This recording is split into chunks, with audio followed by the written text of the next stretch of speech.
राजा परीक्षित जिस मुकुट को धारण करते हैं, वो मुकुट कभी किसी काल में, पूर्व काल में महाभारत के युद्ध से पहले, वो मुकुट कभी जरासंध धारण किया करते थे।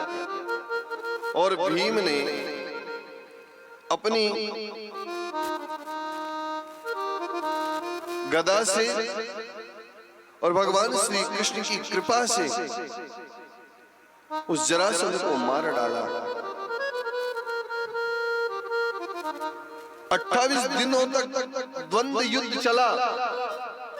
भगवान की कृपा से जरासंध जो अजय था, जैसा नाम वैसा काम था, भगवान की कृपा से, भगवान के अनुसरण से, भगवान के बताए मार्ग से उस अजय जरासंध पर भी जीत भीम ने प्राप्त करी। लेकिन बाद में भगवान ने कहा, एक काम करो, जरासंध के पुत्र को तुम राज दे दो। जरासंध के पुत्र का नाम है सहदेव, सहदेव को राज दे दो। भीम ने राज भी दे दिया, लेकिन राज मुकुट नहीं दिया। भगवान ने कहा, तुम क्या करोगे इस राज मुकुट को? पराया धन मिट्टी के समान समझो, कथीर के समान सोने को समझो पराये, क्या करोगे? भीम ने कहा, भगवान इसने बहुत मारा है, आपको पता नहीं।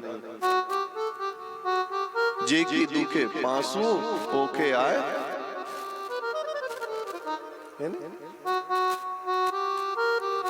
अपन भले ही क्यों रोए,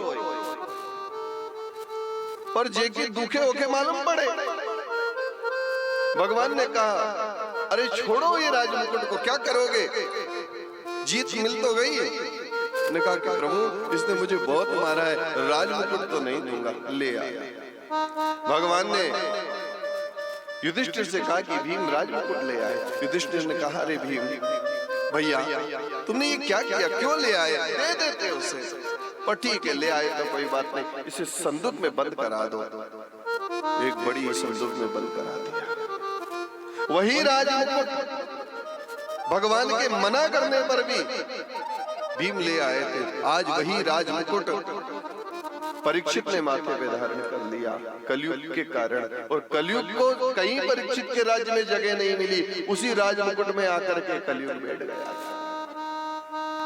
और उस राजमुकुट को पहन करके परीक्षित ने बहुत सारे बनेले पशुओं को मारा, और पानी पीने के लिए समीक ऋषि के आश्रम में गए। वहां मति भ्रष्ट हुई, बुद्धि भ्रष्ट हुई। जिन संतों का, जिन ब्राह्मणों का सत्कार करना था, उनसे सत्कार करवाने की इच्छा पैदा हो गई। इसलिए परीक्षित को 7 दिन में मरने का श्राप समीक ऋषि के पुत्र श्रृंगी ने दिया।